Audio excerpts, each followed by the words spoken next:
Assalamualaikum warahmatullahi wabarakatuh.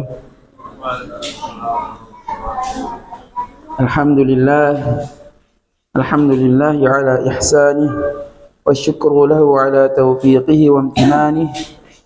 Ashhadu an la ilaha illallah wahdahu la syarika lah ta'ziman li sya'nih. Wa ashhadu anna Muhammadan abduhu wa rasuluhu ad-da'i ila ridwanih. Sallallahu alaihi wa ala alihi wa sahbihi wa ikhwanihi. Amma ba'd. Ma'asyiral ikhwa wal akhwat yang semoga senantiasa dimuliakan dan dijaga oleh Allah Subhanahu wa taala. Kita bersyukur kepada Allah Subhanahu wa taala kembali memberikan taufiknya kepada kita. Allah Subhanahu wa taala memberikan hidayahnya kepada kita sehingga tergerak hati kita, kuat tekad kita untuk melangkah berjalan ke majelis-majelis ilmu. Yang salah satunya adalah yang kita lakukan saat ini. Allah kuatkan tekad kita untuk meniti jalan menuntut ilmu, yang mana Nabi SAW sudah sebutkan, man salaka tariqan yaltamisu fihi ilman sahalallahu lahu bihi tariqan ilal jannah. Barang siapa yang menempuh satu jalan demi dalam rangka mencari ilmu, maka Allah akan mudahkan baginya dengan sebab perjalanannya itu akan dimudahkan baginya satu jalan menuju surga Allah Subhanahu wa taala. Maka harusnya kita menjadi obat bagi letihnya kita belajar, bagi pegalnya badan kita mungkin menerobos kemacetan demi menuntut ilmu, karena jalan-jalannya bukan main-main, dimudahkan jalan menuju surga. Bagaimana coba kita bayangkan kalau seandainya ada yang motivasi kita, kalau kamu rajin datang ke tempat ini, dimudahkanlah jabatanmu naik misalnya sampai jadi manajer, dapat helm putih, semangat kita kan? Bagaimana lagi ini yang dijanjikan adalah dimudahkan menuju surga. Subhanallah, harusnya kita lebih termotivasi lagi. Hanya masalahnya adalah karena surganya tidak kelihatan. Makanya kenapa Allah cinta orang beriman? Karena orang beriman itu dia percaya dengan janji Allah padahal dia tidak lihat. Itulah yang membuat orang beriman itu spesial. Itulah yang membuat orang beriman itu mulia. Dan para ulama sudah menjelaskan sebuah kaidah, bahwasanya aizamul jaza ma'aizamil bala. Besarnya pahala yang akan kita dapat itu tergantung besarnya rintangan yang kita hadapi. Jadi kita datang bermajelis ilmu demi menuntut ilmu, ketemu macet, berdesak-desakan di jalan, mungkin jalannya kurang mulus, kadang menerobos becek. Jangan kita jadikan itu sesuatu yang mengganjal. Tidak, semua itu ada pahalanya, ada pahala tersendirinya. Tidak sama orang yang melakukan kebaikan mulus-mulus saja tanpa rintangan, tidak sama pahalanya dengan orang yang mau melakukan kebaikan ada saja rintangannya, ada kesulitannya, ada tantangannya. Beda pahalanya di sisi Allah Subhanahu wa taala. Jadi jangan kita sedih, jangan kita merasa lemah, jangan kita merasa terbebani dengan itu semua. Tidak. Setiap kesulitan, setiap rintangan yang kita hadapi itu ada pahalanya tersendiri di sisi Allah Subhanahu wa taala. La yastawil qa'iduna minal mu'minina ghairu ulil dharari wal mujahiduna fi sabilillah bi amwalihim wa anfusihim. Tidak sama di sisi Allah orang beriman yang tidak ikut berperang, tinggal di kampung halamannya, padahal dia tidak punya halangan untuk berperang, tapi memang dia memilih untuk tidak ikut berperang. Tidak sama di sisi Allah dengan orang yang berperang dengan harta berserta jiwanya. Kenapa? Karena yang berperang dengan jiwa, raga serta hartanya itu upayanya lebih besar. usaha yang dia kerahkan lebih besar, makanya dia tidak sama di sisi Allah Subhanahu wa taala. Faddalallahu al-mujahidina bi amwalihim wa anfusihim 'ala al-qa'idina darajat. Allah lebihkan, Allah lebih muliakan orang-orang yang berjihad dengan harta dan jiwanya dibandingkan yang hanya tinggal di kampung halamannya, ditinggikan beberapa derajat. Kenapa? Karena usahanya lebih besar. Maka tidak sama orang yang ke kajian melalui jalan raya, lengang, tidak ada rintangan, gaspol sampai di kajian. Tidak sama pahalanya dengan orang yang ke kajian harus menerobos macet, harus melalui jalan yang tidak mulus, ketemu becek, semua ada keutamaan tersendirinya di sisi Allah Subhanahu wa taala. Kita semangat menuntut ilmu. Dan tetap jaga keikhlasan. Tanpa keikhlasan semuanya sia-sia. Jaga niat kita. Kita datang ingin menimba ilmu, ingin sama-sama mendengar ayat-ayat Allah, memahaminya, supaya kita sama-sama mengamalkannya. Dengan itu kita berharap kita mulia di sisi Allah Subhanahu wa taala. Itu niat kita, agar semua yang kita lakukan ini akan membuat kita bahagia di hari kiamat kelak. Jika manusia sudah dibangkitkan menuju Tuhannya. Dan coba kita renungkan, apa yang kita lakukan saat ini tidak ada apa-apanya dibandingkan Rasulullah SAW dan para ulama terdahulu. Rasulullah SAW ketika ditolak dakwahnya di Mekah, penolakan demi penolakan yang beliau alami, beliau berinisiatif coba cari lahan dakwah di luar kota Mekah. Pergilah beliau ke Taif. Ya, kata orang-orang yang pernah dari sana, Taif Mekah itu sekitar 60 km. Dan Taif itu gunung. Dan bagaimana medannya tanah Arab? Padang pasir, tandus, panas, gersang, jalan kaki. Nabi SAW 60 kilo. Hanya demi apa? Demi mengajak orang masuk ke dalam surga. Sampai di Taif apa yang beliau dapati? Ternyata sama, penolakan, bahkan dilempar. Dikumpulkan anak-anak, orang wanita-wanita penduduk Taif kemudian dilempari. Sepanjang perjalanannya lari sampai darah mengalir di jidatnya. Perjuangan Nabi kita SAW. Padahal beliau tidak dapat keuntungan apa-apa kalau kita dapat hidayah, tidak. Betapa tulusnya Nabi kita SAW. Beliau pun yang seperti itu, yang tidak ada keuntungan dari kita, yang akan beliau dapat dari kita. Beliau bersemangat menempuh segala macam rintangan untuk berdakwah. Nah, kita yang butuh dakwah, kita yang butuh ilmu, kita yang butuh belajar. Harusnya kita lebih bersemangat lagi bagaimanapun kondisinya untuk bisa menghadiri majelis ini, karena ini warisannya Rasulullah SAW. Nabi SAW bersabda, innal anbiya la yarisunal dinar wa la dirhama. Para nabi itu tidak mewariskan dinar dan dirham. Jadi para nabi itu tidak mewariskan peninggalan fisik, tidak. Tapi para ulama itu apa? Meninggalkan ilmu. Para nabi itu meninggalkan ilmu. Maka inilah warisan Rasulullah sallallahu alaihi wasallam. Kita kembali ke inti kajian kita. Kita membahas salah satu ilmu yang paling mulia dalam agama Islam, itu ilmu tafsir. Karena berkaitan dengan Al-Quran, kalamullah.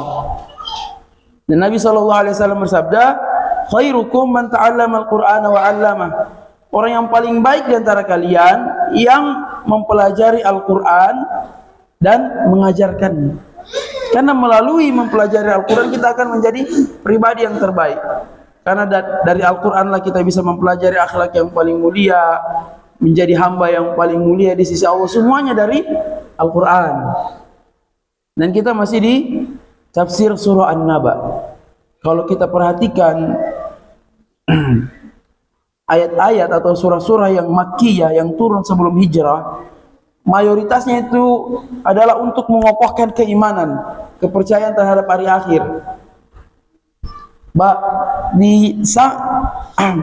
Perintah sholat saja, perintah ibadah yang pertama dalam Islam itu turunnya nanti tahun ke-10 setelah kenabian. Semua syariat-syariat Islam yang lain turunnya ketika Nabi sudah hijrah di Madinah. Kenapa? Karena saat itulah imannya kaum muslimin sudah kokoh. Disuruh apapun mereka akan taat. Tapi di masa-masa awal, ayat-ayat yang turun yang berkenaan tentang pengokohan keimanan. Termasuk diantaranya yang banyak berbicara, ayat-ayat yang berbicara tentang hari akhir. Karena salah satu motivasi terbesar manusia mau beramal karena dia percaya akan ada hari kiamat. Jadi kalau dia tidak beramal, dia akan celaka nanti. Makanya Al-Quran diturunkan salah satu tujuannya agar kita benar-benar yakin terhadap hari kiamat. Kalau kita yakin dengan hari kiamat, kita tidak akan santai-santai. Pasti kita akan berinvestasi semaksimal mungkin untuk hari akhirat kita. Makanya Nabi SAW betapa sering berkata, "Man kana yu'minu billahi wal yawmil akhir." Barang siapa yang beriman kepada Allah dan hari akhir. Sering Nabi kalau mau memotivasi untuk beramal, diingatkan barang siapa yang beriman kepada Allah dan hari akhir. Supaya manusia sadar, wah, kalau saya tidak amalkan ini, bahaya saya. Man kana yu'minu billahi wal yawmil akhir falyukrim jarahu. Barang siapa yang beriman kepada Allah dan hari akhir, hendaknya dia muliakan tetangganya.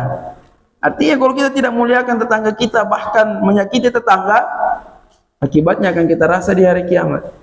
Nah, keimanan terhadap hari akhir itu memiliki peran yang sangat penting terhadap amalan seorang hamba. Bahkan keistiqomahannya dalam beramal.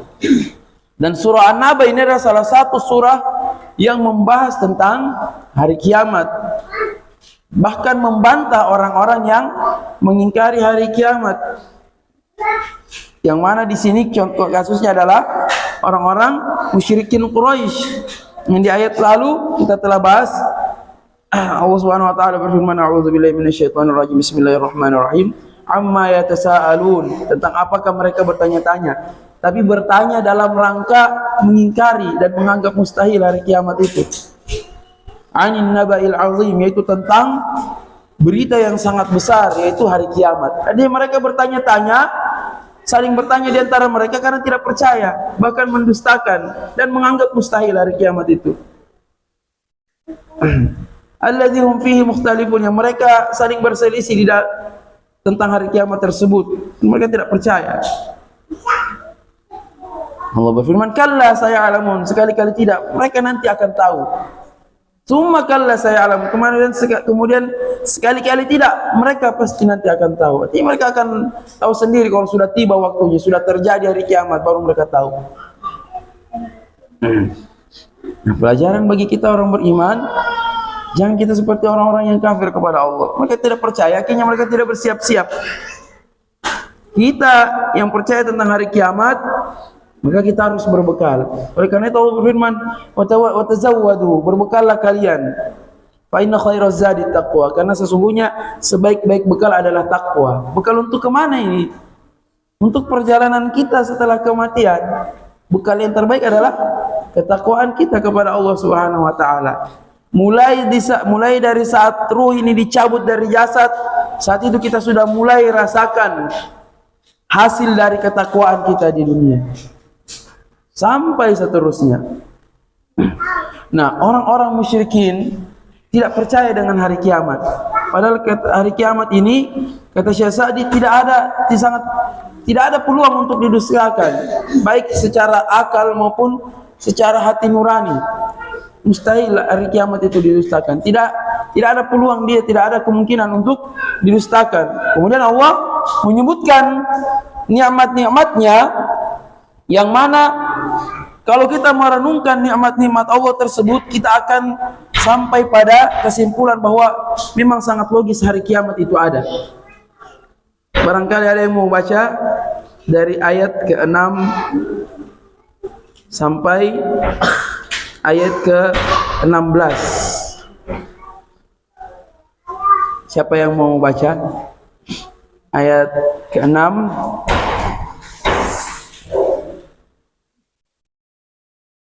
sampai 16?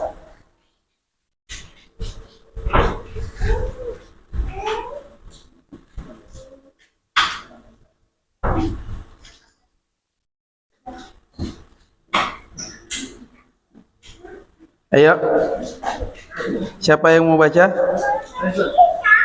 Ayo, Fauzan, tafadhal. أعوذ بالله من الشيطان الرجيم ألم نجعل الأرض مهادا والجبال أوتادا وخلقناكم أزواجا وجعلنا نومكم سباتا وجعلنا الليل لباسا وجعلنا النهار معاشا وبنينا فوقكم سبعا شدادا وجعلنا سراجا وهاجا وأنزلنا من المعصرات ماء ثجاجا لنخرج به حبا ونباتا وجنات ألفافا. Hasbuknya.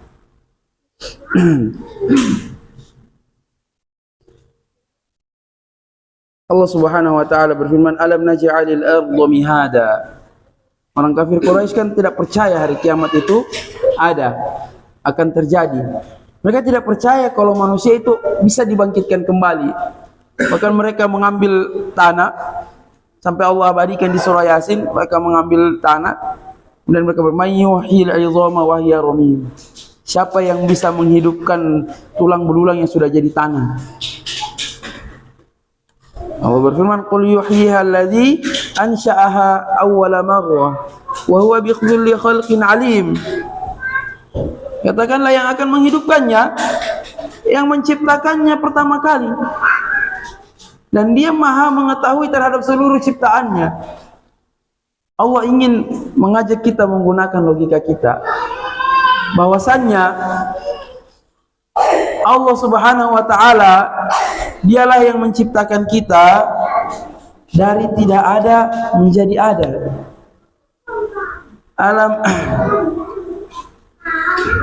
Hal ata 'alal insani hinun minad dahri lam yakun syai'an mazkura. Belumkah datang waktu fase dalam perjalanan manusia di mana di saat itu dia belum menjadi sesuatu yang bisa disebut.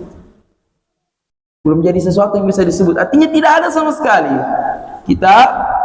Kalau kita tarik ke belakang, tarik mundur, sebelum jadi manusia kita ada dalam kondisi janin. Sebelum jadi janin, jadi segumpal darah. Sebelum jadi segumpal darah, jadi air yang hina. Air mani. Sebelum itu apa? Tidak ada. Kan? Jadi manusia ini Allah ciptakan dari tidak ada sama sekali menjadi ada.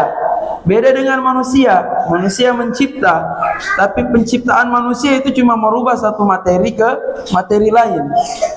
Manusia tidak bisa menciptakan materi dari ketiadaan menjadi ada, tidak ada. Kita cuma mengolah. Hakikatnya manusia itu cuma merubah dari satu bentuk ke bentuk lain, dicampur-campur, dirakit, kan? Ornya sudah ada, tinggal dikasih masuk di furnace, kan? Dicetak jadi bilet. Nah, itulah manusia. Tapi Allah menciptakan kita dari betul-betul tidak ada menjadi ada. Logikanya mana lebih ringan? Menciptakan dari tidak ada menjadi ada, atau hanya sekedar mengembalikan yang sudah pernah ada? Lebih mudah lagi, hanya sekedar mengembalikan. Makanya Allah bilang, "Qul yuhyiha alladzi ansha'aha awwala marrah." Katakan yang akan mengembalikan tulang belulang yang sudah jadi debu itu adalah yang menciptakannya pertama kali saat dia belum jadi apa-apa sama sekali. Dan lebih gampang bagi Allah Subhanahu wa taala. Dan di hal yang sama yang Allah ingin ingatkan kita di sini. Makanya Allah sebut nikmat-nikmatnya yang begitu agung yang menunjukkan Allah itu maha perkasa, maha kuasa. Alam naj'alil arda mihada, bukankah kami telah menjadikan bumi itu sebagai hamparan yang dibentangkan, bumi ini dimudahkan untuk bisa kita huni. Coba kalau seluruh permukaan bumi ini gunung batu, bagaimana kita mau jalan? Mau bikin jalan bagaimana caranya? Bagaimana kalau seandainya seluruh bumi ini daratan, tidak ada lautan? Bagaimana kita mau melakukan ekspor impor yang beratnya puluhan ribu ton? Mau dimuat pakai mobil? Mau dimuat pakai pesawat? Bukankah kami sudah jadikan bumi ini hamparan yang dimudahkan untuk bisa kita huni? Suhunya stabil, tidak di sedingin-dinginnya masih bisa untuk kita tinggal di situ. Pokoknya semuanya sudah layak untuk dihuni. Wal jibala autada, dan bukankah kami sudah menjadikan gunung-gunung itu sebagai pasak? Gunung itu Allah sebut sebagai pasak, dan ini diakui oleh sains modern, kemukjizatan Al-Quran.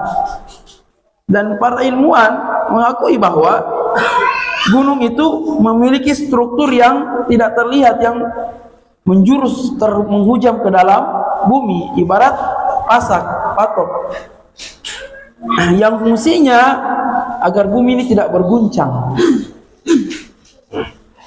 Dan itu pun diakui oleh sains modern. Di antara fungsi gunung itu adalah untuk menjaga kestabilan tektonik.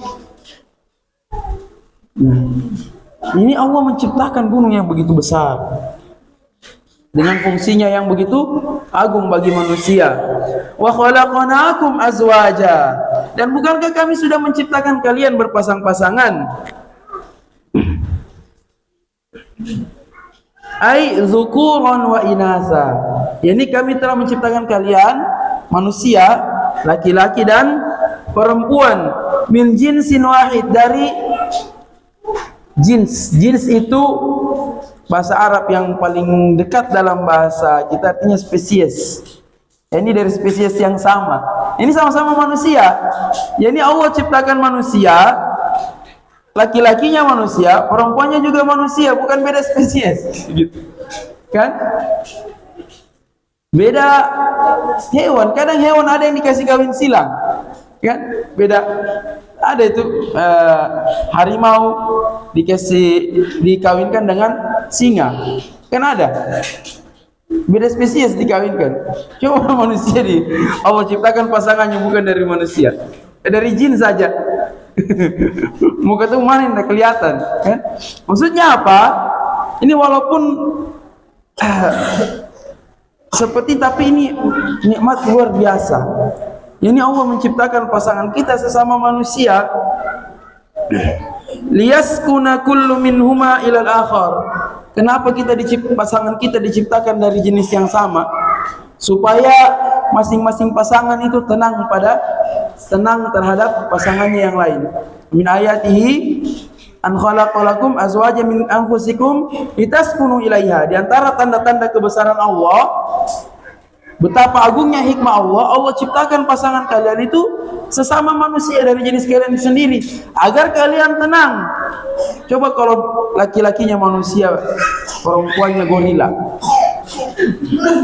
Tuh, ini kedengarannya lucu, tapi kalau kita renungkan luar biasa. Bagaimana untuk bisa tahu? Kan?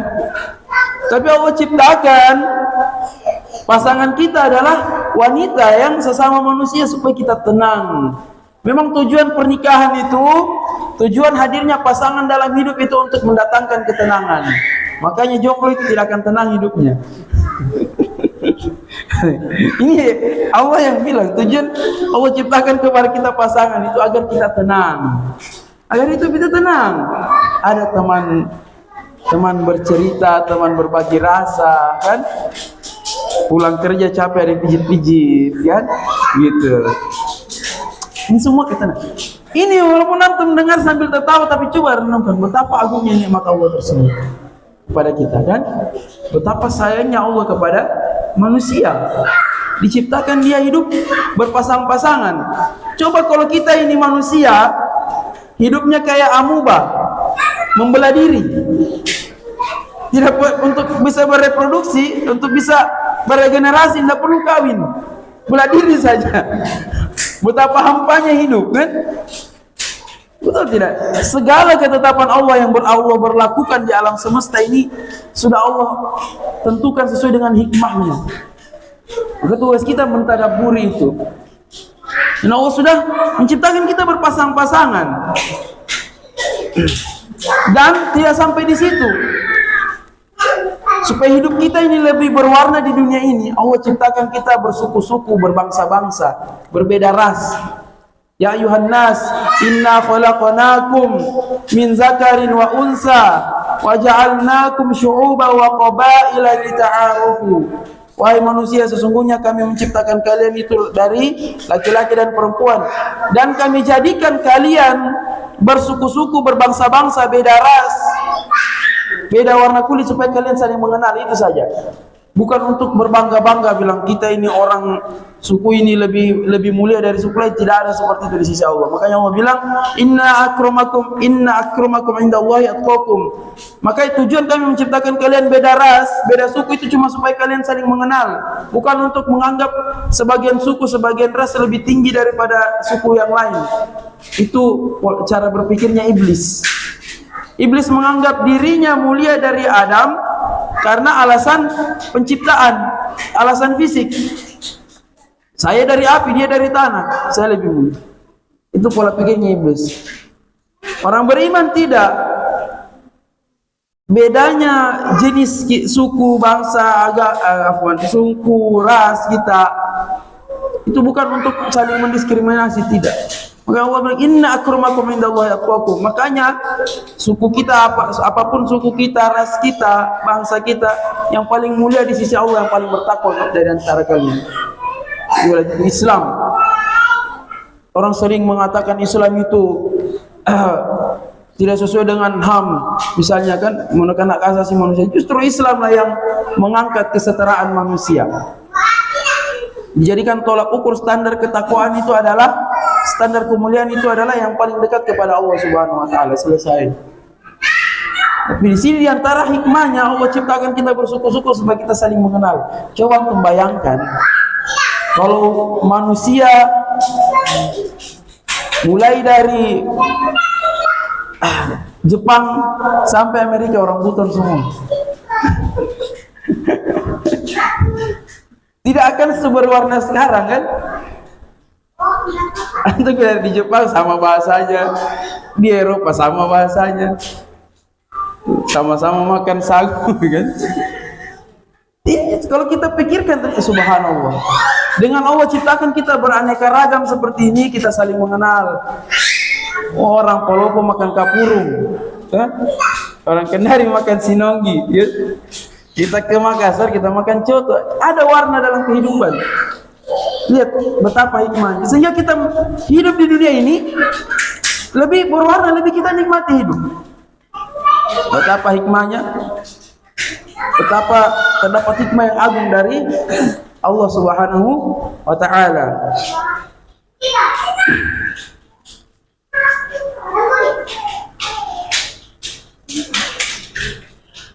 Liyaskunu kullu minhuma ilal akhar. Tujuan Allah menciptakan kita berpasang-pasangan agar masing-masing pasangan merasa tenang ketika bertemu pasangannya yang lain. Maksudnya suami tenang bertemu istrinya, istri tenang bertemu dengan suaminya.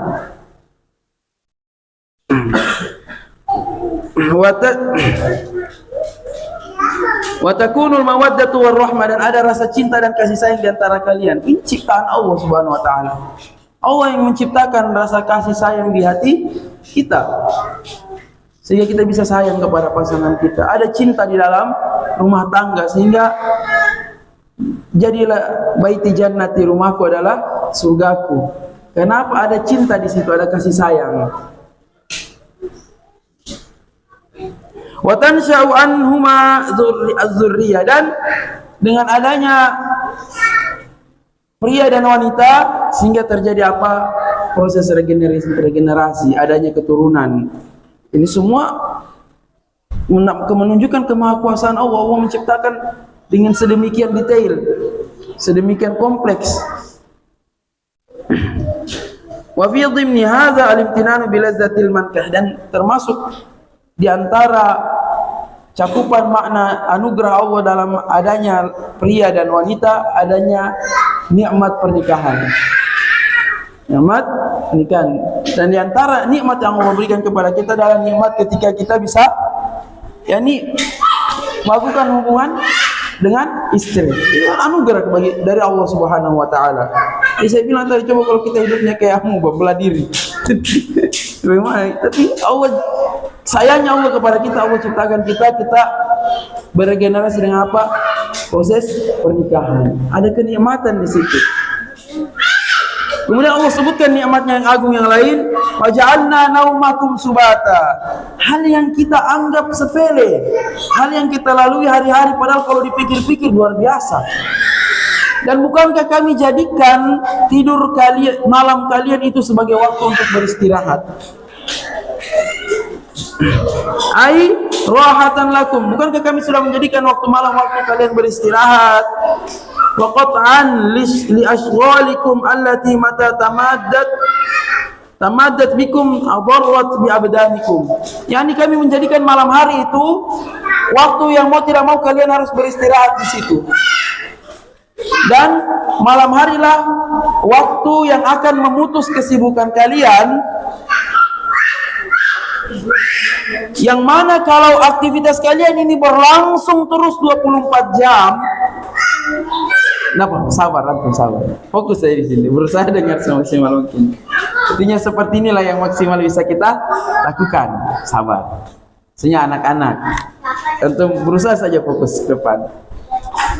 Ini saya sudah kasih dekat-dekat mic di mulut kayaknya. Ya.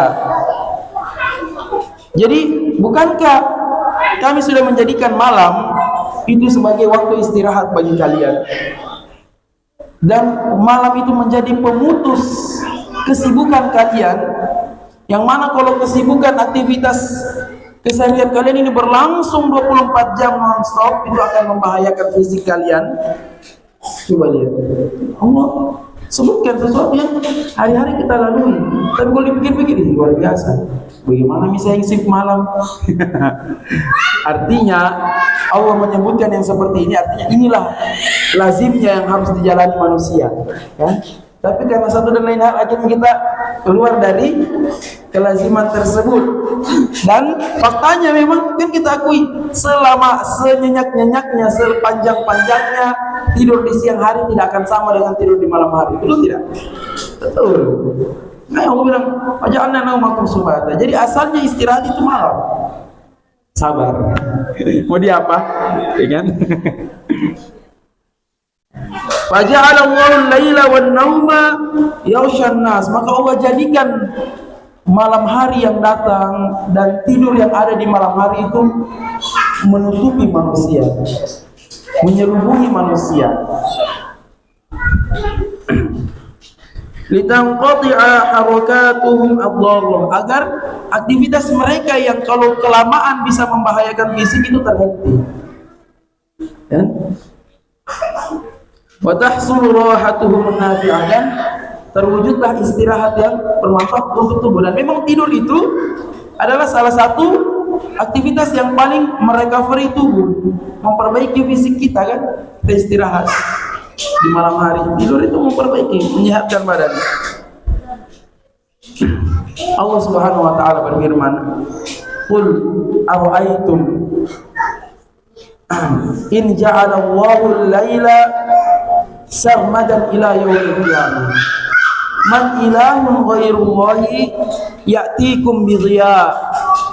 Katakanlah wahai Muhammad kepada orang-orang yang mengingkari kebangkitan itu, yang mengingkari Allah Subhanahu wa taala keesaannya, bagaimana pendapat kalian kalau seandainya Allah jadikan malam terus sampai hari kiamat, tidak pernah ada siang?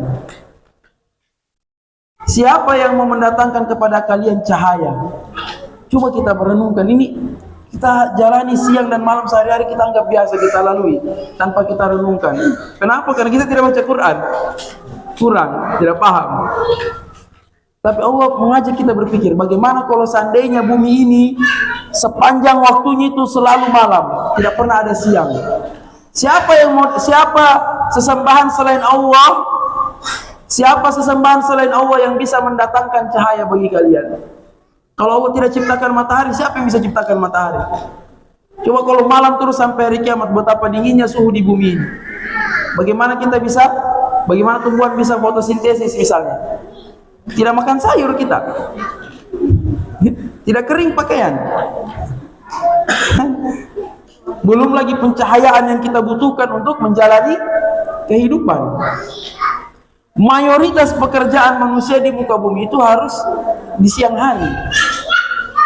Kalau malam hari itu karena ditunjang lampu saya, dan kalau semua aktivitas harus jalan di malam hari, betapa banyak daya yang kita butuhkan untuk mengadakan pencahayaan. Tidak akan mampu manusia.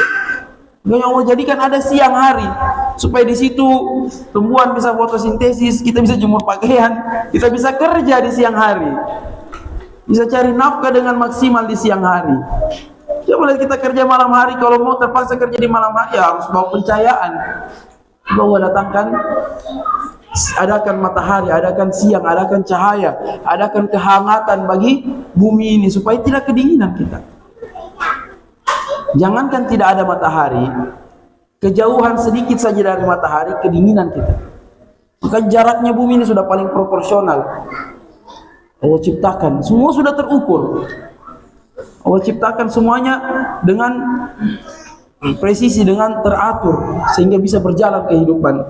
Atau sebaliknya, qul ara'aytum in ja'alallahu lakumun nahara sarmadan ila yaumil qiyamah. Atau sebaliknya, kalau seandainya Allah jadikan di bumi ini siang terus sampai hari kiamat, mati juga kita kepanasan. Mayyatikum bilailin taskununa fihi. Siapa yang bisa ciptakan malam hari yang kalian bisa istirahat di dalamnya? Tidak bisa. Afala tubsirun? Tidakkah kalian melihat kebesaran Allah Subhanahu wa taala? Coba hikmahnya kita hidup di dunia ini berganti siang dan malam. Ini kan hal yang kita jalani hari-hari tapi tanpa kita renungkan. Siapa yang pernah bersyukur alhamdulillah ada siang ada malam? Tidak pernah kayaknya. Karena kita tidak baca Quran. Wa min rahmatihi ja'ala lakumul laila wan nahara litaskunu fihi wa litabtaghu min fadli. Di antara rahmat Allah, Allah jadikan siang dan malam bergantian, supaya ada waktu kalian istirahat, ada waktu kalian mencari rezeki. Wala'allakum tashkurun, dan supaya kalian bisa bersyukur kepada Allah. Kita renungkan ini subhanallah. Bukankah itu kemahabesaran Allah Subhanahu wa taala? Allah ciptakan langit, Allah ciptakan siang, Allah ciptakan malam, Allah ciptakan matahari. Wasyamsu tajri li mustaqarrin laha. Matahari berjalan di orbitnya sehingga terjadi proses siang dan malam. Betapa besarnya matahari itu Allah ciptakan, berputar terus, tidak pernah padam sampai hari kiamat, tidak pernah berhenti walau sedikit sampai hari kiamat, terus seperti itu. Kita saksikan sepele siang malam, tapi proses di balik terjadinya siang dan malam dahsyat luar biasa, menunjukkan betapa kuatnya, betapa agungnya yang menciptakan semua proses di tata surya kita ini. Tujuannya apa? Tujuan akhirnya kembali ke manusia supaya manusia bisa hidup. Sayangnya Allah kepada manusia. Makanya Allah berfirman, "Wala taqtulu anfusakum."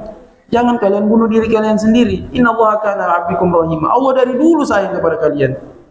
Allah saja sayang sama kita, tiba kita merokok. Nah, padahal merokok membunuhmu. Kan? Begitu.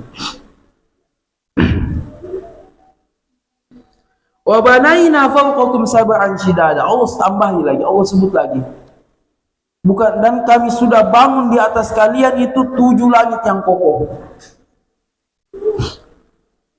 Ai sab'a samawatin fi ghayatil quwwati was salabati wasyiddah. Yani Allah sudah membangun 7 lapis langit itu dengan yang berada di puncak kekuatan kekokohan, solid satu sama lain. Artinya semuanya kokoh. Wa qad amsakaha Allah bi qudrati, dan Allah yang menahan semua benda-benda langit itu dengan kekuasaannya. Min ghairi amadin tarawnaha, tidak ada tiang satupun yang bisa kalian lihat yang menopang langit. Makanya orang yang mengingkari Allah di atas, kan mereka bilang begini, kalau Allah di atas berarti Allah butuh sama yang di bawah. Kalau Allah di atas arsy berarti Allah butuh kepada arsy. Kalau arsy hilang berarti Allah jatuh dong. Logikanya dia samakan Allah dengan makhluk. Padahal makhluk saja tidak semua seperti itu. Matahari ada di atas bumi, matahari butuh kepada bumi atau bumi yang butuh kepada matahari? Kalau matahari saja bisa berada di atas bumi tanpa butuh kepada bumi, apalagi yang ciptakan matahari. Ya seperti itu. Wa ja'alaha saqafan lil ard, dan Allah menjadikan bumi itu atap bagi langit, itu atap bagi bumi. Subhanallah. Dan memang salah satu fungsi atmosfer kita kan untuk menghalau meteor, kan? Supaya tidak gampang masuk ke bumi. Fiha, di langit tersebut terdapat beberapa manfaat bagi manusia. Walihadza dzakara min manafi'i syams, min manafi'iha asy-syams. Jadi Allah sudah ciptakan 7 lapis langit di atas kita ini beserta berbagai macam manfaat yang ada di dalam langit. Di antaranya Allah sebutkan di ayat selanjutnya, wa banaina fawqakum sab'an shidada wa ja'alna sirajan wahaja. Bukankah kami sudah bangun di atas kalian 7 lapis langit yang sangat kokoh, dan kami ciptakan obor yang berpijar. Maksudnya apa ini? Matahari. Coba lihat di antara kemujizatan Al-Quran, bahkan detailnya bahasa yang Allah gunakan. Al-Quran itu Allah sebutkan dengan apa? Siraj. Dalam artian dia cahaya. Siraj itu kan obor. Artinya dia cahaya sekaligus sumber cahayanya dan panas, kan? Tapi kalau bulan Allah sebut munir, bercahaya, menerangi. Ternyata bulan memang bukan sumber cahaya, dia cuma memantulkan cahaya matahari. Wa ja'alna sirajan wahaja, dan kami telah menciptakan obor yang berpijar. Ini matahari, matahari itu ibarat obor, kan? Karena dia menyala, kan? Dan dia berpijar cahayanya, bukan hanya sinarnya yang sampai kepada kita, tapi pijaran panasnya sampai kepada kita. Nabbah bis siraj ala ni'mati bi nuriha allazi sara ka darurati lil khalqi. Allah sebutkan siraj itu sebagai tujuannya untuk mengingatkan bahwa matahari itu sumber cahaya, yang mana cahaya itu sampai ke kita, yang cahaya ini sudah menjadi kebutuhan darurat bagi makhluk. Tanpa cahaya kita tidak bisa melangsungkan kehidupan. Wabil wahaj, dan Allah gandengkan siraj dan wahaj. Siraj dan wahaja, obor yang berpijar. Allah menyebutkan pijarannya itu allazi fihi al-hararah, yang mana dalam pijaran matahari itu terdapat kehangatan, terdapat suhu panas. Wa ma fiha minal masalih, dan maslahat-maslahat yang ada pada kehangatan dan cahaya matahari tersebut. Memang kita butuh hangatnya matahari. Dan karena kalau hujan terus hujan, kedinginan kita jalan beca, aduh kapan terang-terang sedikit ini supaya kering baju, kering jalanan. Kita intinya hal yang sesederhana itu saja kita butuh nikmat dari Allah Subhanahu wa taala, dan dari hal yang sesederhana itu kita bisa sadar betapa agungnya Allah Subhanahu wa taala. Bagaimana Allah menciptakan matahari yang jaraknya begitu jauh dari bumi tapi panasnya sampai kepada kita. Kemudian di antara manfaat langit, wa anzalna minal mu'sirat, dan kami sudah menurunkan dari al-mu'sirat. Al-mu'sirat ay as-sahab, dari awan. Ma'an sajjaja, air yang berlimpah, hujan. Dan bukankah kami sudah turunkan hujan dari langit, hujan yang berlimpah?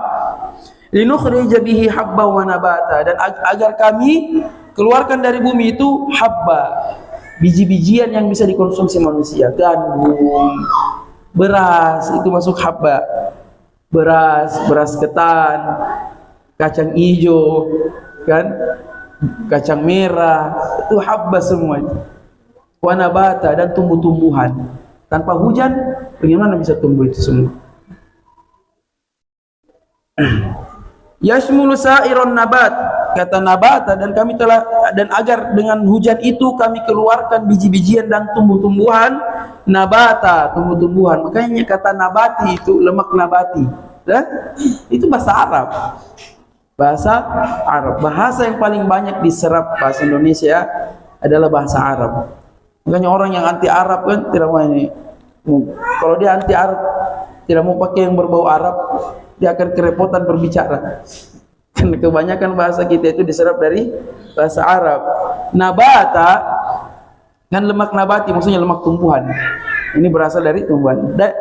Agar kami tumbuhkan tumbuh-tumbuhan, mencakup semua tumbuhan yang Allah jadikan itu adalah makanan bagi hewan-hewan ternak kalian. Nah, Allah berfirman, mata'al lakum wa li'an'amikum, sebagai sumber penghidupan bagi kalian dan hewan ternak kalian. Kita butuh terhadap hewan-hewan ternak. Hewan ternak butuh kepada rerumputan, rumput gajah, kan? Itu semua Allah yang tumbuhkan. Wa jannatin alfafa, dan kami telah menciptakan, dan dengan air hujan itu kami tumbuhkan kebun-kebun yang lebat. Ay basatin al-muttafaq, kebun-kebun yang rindang. Fiha min jami'i asnafil fawaqih, min jami'il asnafil fawaqih alladzizati, yang dimana di dalam kebun-kebun itu yang kita punya terdapat berbagai macam buah-buahan yang lezat. Ada punya kebun durian, kebun langsat, kebun salak, kebun anggur yang tidak ada di kita jauh.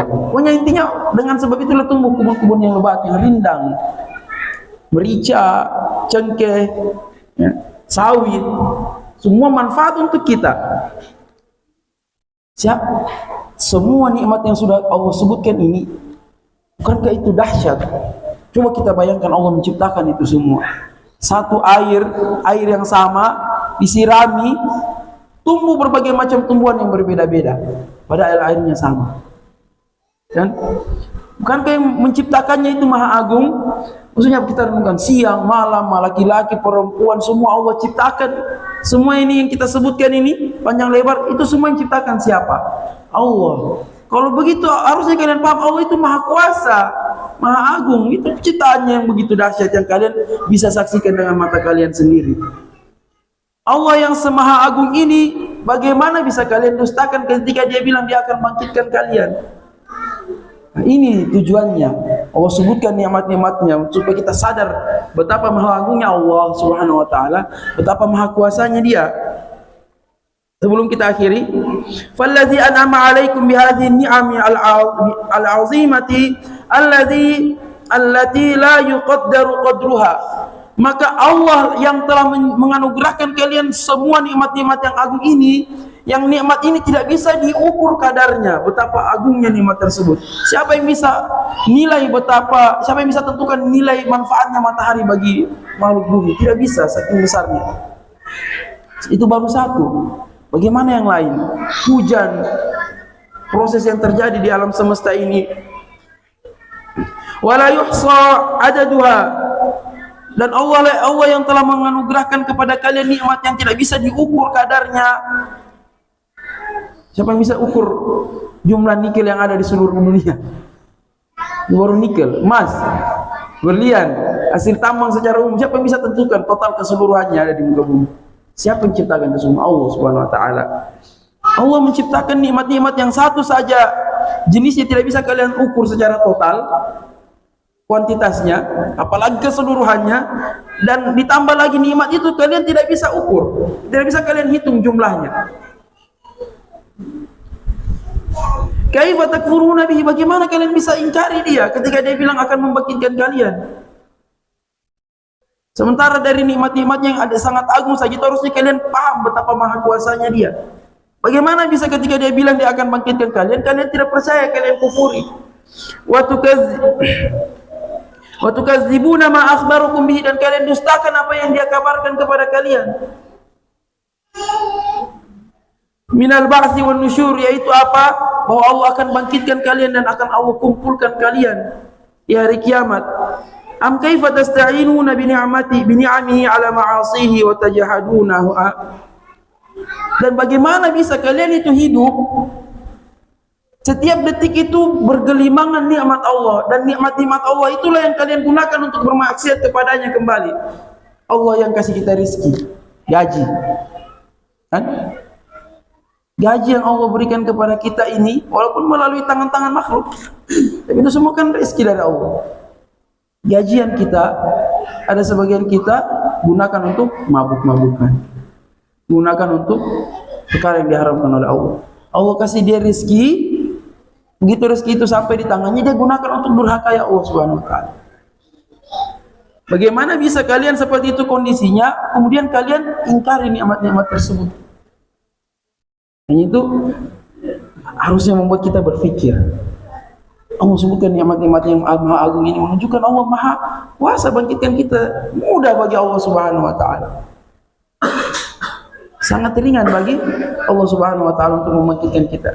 Ini harusnya membangkitkan kesadaran kita untuk berbekal kita ini sehari-hari bekerja. Kalau tidak diingatkan dengan kajian-kajian seperti ini, hati kita akan hanyut dengan dunia. Karena rutinitas yang menggiring kita tanpa kita sadari. Makanya kita butuh dengan siraman ayat-ayat Allah Subhanahu wa ta'ala seperti ini, supaya kita ingat lagi sesibuk-sibuknya kita di dunia ini. Kita bekerja sehari-hari, siang malam, 12 jam, ada yang 8 jam. Jangan sampai rutinitasnya itu membuat hatinya hanyut dengan dunia, dia lupa. Supaya dia selalu ingat kita ini akan meninggal, akan dibangkitkan, akan bertemu Allah Subhanahu wa ta'ala. Bagaimana hidup kita ini semua ada hasilnya di akhirat kelak. Dan tidak mesti antum 24 jam di masjid, bukan. Kerja kita saja itu bisa jadi ibadah yang sangat agung. Man kharaja yas'a ala waladihi sigharan fa huwa fi sabilillah, kata Rasulullah sallallahu alaihi wasallam. Barang siapa yang keluar rumah bersemangat mencari rezeki demi menafkahi anaknya yang masih kecil, dia berjihad di jalan Allah, dia di jalan Allah. Wa man kharaja yas'a ala abawaini syaikhaini kabiraini fa huwa fi sabilillah, atau orang yang semangat keluar cari nafkah untuk menafkahi kedua orang tuanya yang sudah renta, dia di jalan Allah juga. Bagaimana yang jomblo? Siapa yang dia mau nafkahi? Man kharaja yas'a ala nafsi, bahkan orang yang keluar rumah untuk mencukupi dirinya sendiri supaya tidak jadi beban masyarakat. Yakufuha, yang agar dengan dia bekerja dia menahan dirinya supaya tidak minta-minta sama manusia, sama Allah fisabilillah, jadi jalan Allah juga. Tapi wa man yas'a kharaja yas'a riya'an, tapi orang yang keluar rumah riya', mufakharatan, ingin berbangga-bangga, dia keluar mau cari harta sebanyak-banyaknya supaya ingin jadi orang terpandang, mau dipuji orang, ingin dilihat juga naik mobil mewah supaya disanjung, riya. Ingin apa? Merasa tinggi dari orang lain, fa huwa fi sabilis syaitan. Maka dialah yang di jalan syaitan. Bukan berarti tidak boleh kita kaya, tidak. Bagus. Ni'mal malus salih lirrajulis salih. Harta yang baik itu, yang paling bagus itu adalah harta baik yang dipunyai oleh orang soleh. Karena setiap rupiahnya akan dia salurkan di jalan Allah Subhanahu wa ta'ala. Intinya itulah kita belajar agama. Kita taklim itu bukan supaya kita 24 jam di masjid, tidak. Tapi kita belajar agama supaya 24 jam kita beribadah kepada Allah Subhanahu wa ta'ala. Bahkan orang yang berilmu tidurnya saja ibadah. Kenapa dia niatkan supaya kuat sholat subuh, kuat cari nafkah dan seterusnya. Sudah jam 7 lewat. Sudah waktu azan. Silakan. Demikian kajian kita, lebih dan kurangnya mohon dimaafkan. Sallallahu wasallam wa baraka ala nabiyyina Muhammad. Subhanakallahumma wa bihamdik, asyhadu an la ilaha illa anta, astaghfiruka wa atubu ilaik. Assalamu alaikum warahmatullahi wabarakatuh.